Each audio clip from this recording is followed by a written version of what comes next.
bombardeo de Jaén fue el detonante de una matanza que yo creo que tuvo incluso pasó casi desapercibido, dándole a Guernica la fama, pero realmente el bombardeo de Jaén fue terrible, fue de los más sangrientos de España, ¿no?, durante la Guerra Civil. El 1 de abril de 1937, a las 5:22 de la tarde, porque se pararon todos los relojes de la joyería a esa hora. 5 trimotores de la Legión Cóndor, del ejército nazi, que estaba al servicio de Franco, entraron en Jaén, enviados por el general Queipo de Llano, y fue un castigo contra la población civil desguarnecida de toda defensa.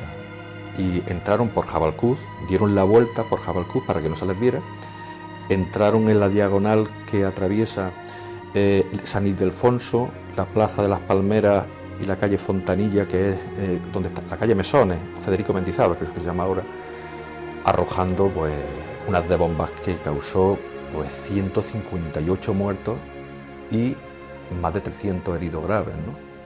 Destrozó una cantidad de edificios terribles y el 65% de las víctimas eran mujeres y niños menores de 18 años. Era matanza contra evacuados, porque en Jaén no había ni regimientos, ni fortificaciones, ni dignas de ser objetivo militar estratégico, ¿no?, sino fue un castigo muy severo contra la población civil, y fue una pena porque el cementerio de San Eufrasio vivió aquella jornada, yo creo que las imágenes más terroríficas y más esperpénticas de la historia de Jaén. Al principio se sacaron 130 cadáveres, pero se llegó después de los desescombros hasta 158, ¿no? Ver amontonados miembros amputados, cuerpos desmembrados. Todavía hay personas sin identificar, como mínimo una docena de ellos, que se enterraron sin saber quiénes eran, porque estaban sus restos completamente esparcidos, ¿no? Una de las bombas que causó mayor estrago fue la que cayó en la calle Fontanilla, que está al principio de la calle Mesones, donde estaba antiguamente el Corte Inglés, ¿no? Enfrente, justo enfrente, en esa anchura inicial que hay, había una cola para el abastecimiento de petróleo y carbón, y allí cayó una bomba y a los que estaban en la cola los mató. 22 personas murieron allí. Incluso hay una escena terrible imborrable de la memoria de muchos ancianos, que es el cuero cabelludo de una niña con las trenzas pegados en el edificio de la Telefónica, donde estaba el edificio de la Telefónica antiguamente. Eso quedó impactado en el imaginario popular, ¿no? Y aquel ataque tan cruel, porque fue una matanza, un crimen de guerra, evidentemente, porque no era un objetivo militar Jaén, nunca lo fue. Pues eso desató otra matanza posterior en represalia al bombardeo, que los milicianos armados, los sindicalistas, representantes políticos y el pueblo en general, porque fue un acto necesitaban venganza inmediata. Y entonces se fueron a la cárcel. Los presos de derecha estaban encarcelados desde el inicio de la guerra en la catedral, que fue incautada y convertida en cárcel, en la prisión provincial y en algunos conventos, ¿no? Bueno, pues hicieron sacas de presos que trasladaron los días sucesivos. El bombardeo fue el día 1, pues el día 2, 3, 4, 5 y 7, el 6 no, porque los presos se amotinaron en la cárcel y se negaron a entrar en la catedral, a salir, quiero decir. Y se lo llevaron en esos días, sacas de presos, al cementerio de Mancha Real, y lo fusilaron sin juicio ninguno. 130. Asesinaron a 130 derechistas sin formación de causa, en represalia al bombardeo, porque 130 eran los que en esos días, los muertos que se habían contabilizado, que luego después aparecieron más muertos del bombardeo, hasta 158, ¿no? Pero fue otro horror, ¿no? Esto estamos hablando de los primeros meses de la guerra y de una represalia y contrarrepresalia sangrienta, ¿no? Estamos hablando de que en una semana murieron de forma violenta pues, casi 300 personas, ¿no?, en Jaén, o sea, una atrocidad. sabemos que en la provincia de Jaén hubo un frente de batalla en la zona sur, ¿no? Alcalá la Real fue tomada el 30 de septiembre y luego a finales de año, a finales de diciembre, 1 de enero, fueron tomadas por los insurgentes Lopera y Porcuna, ¿no? Entonces ahí se estableció un frente en el que no consiguieron avanzar, ¿no? Porque ya vinieron apoyos de las brigadas internacionales y tropas procedentes del centro. Y no consiguieron avanzar. Entonces las poblaciones de los pueblos aledaños a los frentes, hablo de Andújar, Linares, Marto, Arjonilla, todos los más próximos sufrieron cruentos bombardeos, ¿no? Andújar sufrió casi 100 bombardeos, con un total de casi 70 muertos, ¿no? Lo que pasa es que el de Jaén fue una matanza. Andújar sí era un paso estratégico para su avance hacia Madrid, ¿no? Pero Jaén capital no. Queipo de Llano aludió de que era una represalia como un ataque aéreo en Córdoba, que estaba tomado por los franquistas, y que por eso atacaron Jaén. Intentó justificarlo de alguna manera porque aquello fue espantoso. Pero Jaén capital se transformó con el bombardeo, Jaén, la imagen de Jaén a raíz de ese bombardeo se quedó pues como las imágenes que se ven antiguas de Guernica, ¿no? Como una ciudad fantasma, con las calles colapsadas de escombros. Inmediatamente, en 5 días solamente, mientras eran asesinados los derechistas como represalia, el arquitecto del ayuntamiento y de la Diputación se pusieron a diseñar refugio antiaéreo, ¿no? Y hicieron 6, pero de forma inmediata, porque si se sucedían otros ataques como este, que estamos hablando, Jaén estaba súper masificado porque acogía a miles de evacuados que huían de los pueblos de Higueras de Calatrava, de Santiago de Calatrava, de Arjona, de Arjonilla, de todos los pueblos próximos al frente, y venían a la capital buscando refugio. Muchísima hambre, muchísima miseria, no había abastecimiento público para todo el mundo, se acogían las casas de los señoritos, de los ricos, fueron incautadas para meter a evacuados, y aquello era un caos. Y además con los destierros de los refugios, que fueron 6 en total, pues imaginaos cómo estaría Jaén, con las casas destruidas, las casas de enfrente de la fachada de San Ildefonso, todas volaron, todas quedaron desaparecidas. La misma iglesia de San Ildefonso, si nos fijamos en la fachada principal, podemos ver los impactos de metralla todavía, y cómo hay piedras de color blanco que fueron puestas posteriormente para los agujeros que hicieron las bombas, porque está llena de parche de cemento, porque estaba agujereada, estaba perforada, no cayó en la iglesia de milagro, ¿no? Y Jaén durante esos años era un caos, o sea, era casas destruidas, heridos, enfermos, hambre, desolación, calles inundadas de tierra, sin desagüe, construcciones precipitadas para los refugios antiaéreos. Eso era una ciudad muy triste, ¿no?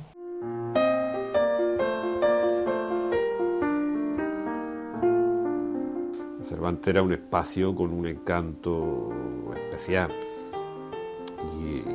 y un teatro que si hubiera llegado a nuestros días y se hubiera rehabilitado, pues hoy nos sentiríamos orgullosos de él. Como obra arquitectónica era una obra de mucha envergadura. Como obra empresarial es un ejemplo también, porque Cervantes nació de la iniciativa privada de un grupo de jineses que se asociaron para constituir una sociedad y construirlo y explotarlo. Lo que pasa es que el Cervantes pues ya tuvo una época decadente en la que le hicieron una gran reforma que afectó mucho al exterior y ya perdió parte de ese encanto, ¿no? Y luego el abandono al que estuvo sometido en los últimos años, pues pudiéramos decir que casi abocó a la demolición. Hoy, por supuesto, no se hubiera demolido.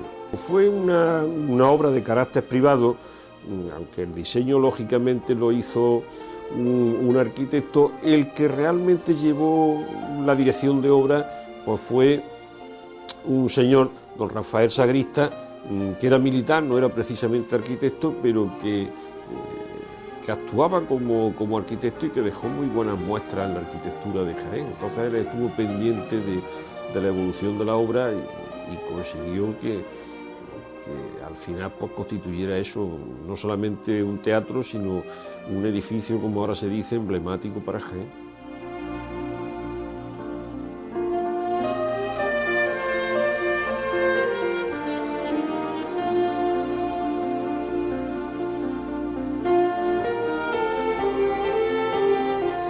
El Lis Palace fue quizá ese primer intento de contar en Jaén con un cine señorial.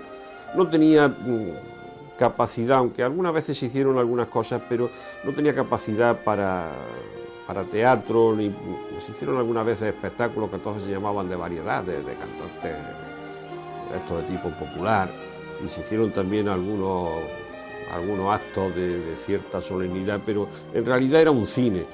Parece ser que la arquitectura era muy interesante porque cuando se demolió se comentó que los planos habían servido de referencia para determinados estudios en la Escuela de Arquitectura de Sevilla. Y era un cine que marcó toda una época porque rompía con los cines que entonces había en Jaén, que eran unos cines pues de menor capacidad y de menor señorío, pudiéramos decir.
El Asuán es el heredero del Teatro El Norte, que estaba en el mismo espacio y que tenía lo mismo, tenía las dos funciones, la de cine y la de teatro. Y eso es el gran intento de que Jaén pues cuente con un cine de auténtica capital, ¿no?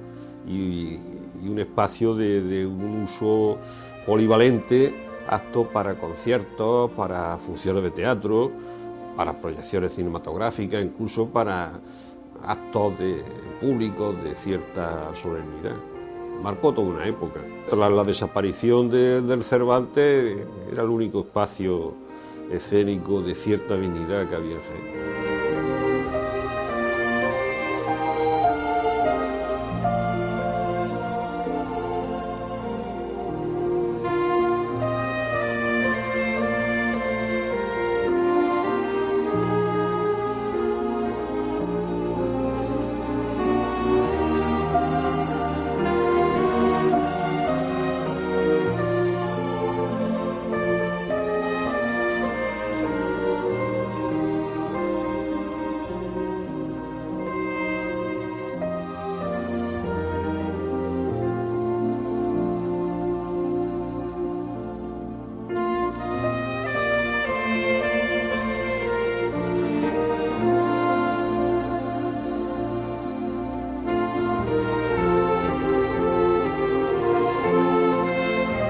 Claro, el cine era indudablemente era una referencia inexcusable de la vida social. No existía la televisión, no existía otro tipo de ocio, y entonces el único escape que había era el cine.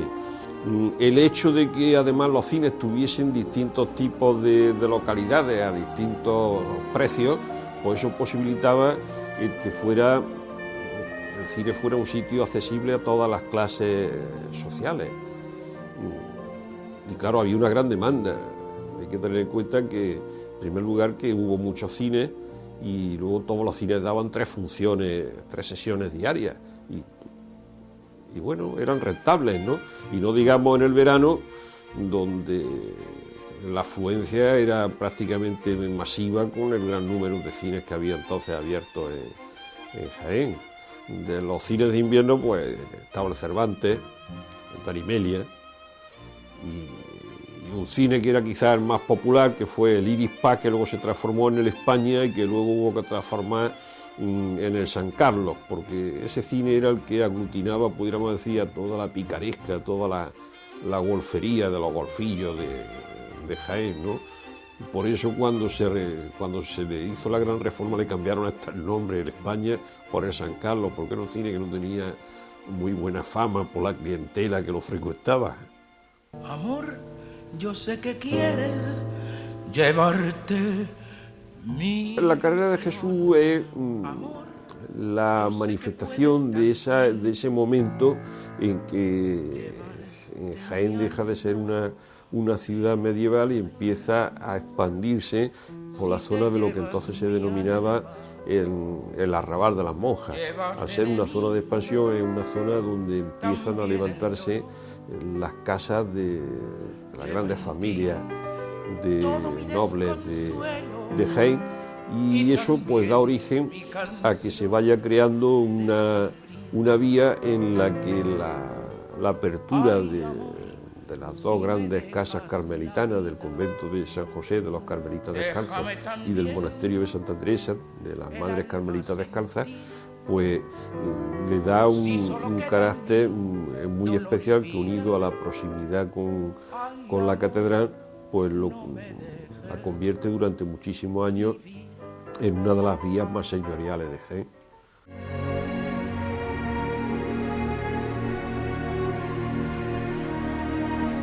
El día 28 de marzo de 1939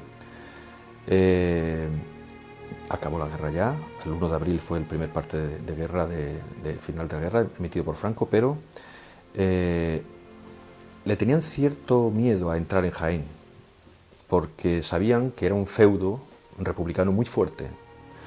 E intentaron hacer un pacto. La Junta Nacionalista, que se llamaba la Junta Nacional, digamos, ¿no?